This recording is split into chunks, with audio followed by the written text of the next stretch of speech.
Final thoughts now. The constitutional collision between the federal response and the blue state, blue city response to Corona is happening. Oh yeah, like a runaway locomotive barreling down the tracks toward a train on the same tracks headed in the opposite direction. This locomotive, without constitutional brakes, is being fueled by out-of-control temporary politicians like in the states of California, New York, Colorado, Illinois, among others. There's no stopping these engineers who are full throttle attacking God-given rights of residents of their states. The train headed in the opposite direction, right at it, is piloted by President Trump, who's responding to the Wuhan coronavirus in a measured, rational, and constitutional manner. And this head-on collision is taking place very, very soon. The blue state train is filled with all sorts of various ways to prevent millions of Americans from exercising their constitutional rights. The right to assemble, the right to practice religion in a group, the right to due process, the right to move freely, the right to engage in commerce, and a whole host of other rights that are ostensibly protected and enumerated in the United States Constitution. Governors and mayors are threatening to arrest people if they happen to attempt to exercise these constitutional rights.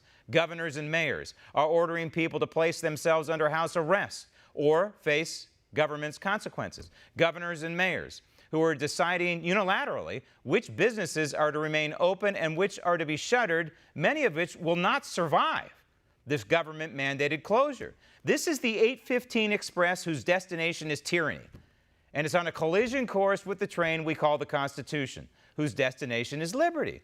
This Trump locomotive is issuing guidance, not edicts, just strong suggestions. Trump White House using common sense, not tyranny, as a guide to help Americans through the Wuhan coronavirus outbreak.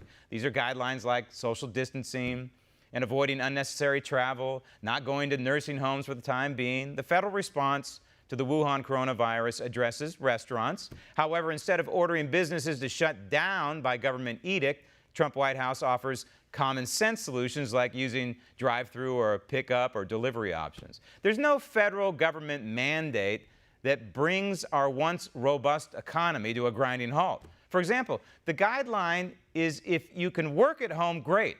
But there's no threat to we the people if we do not comply to choose to do this and try and live a more normal life.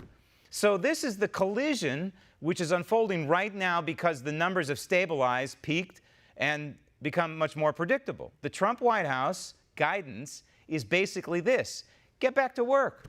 Go live your lives. Use common sense and stop treating your neighbors like they're suspects in some sort of invisible crime. But the Blue State Express isn't going to want to stop.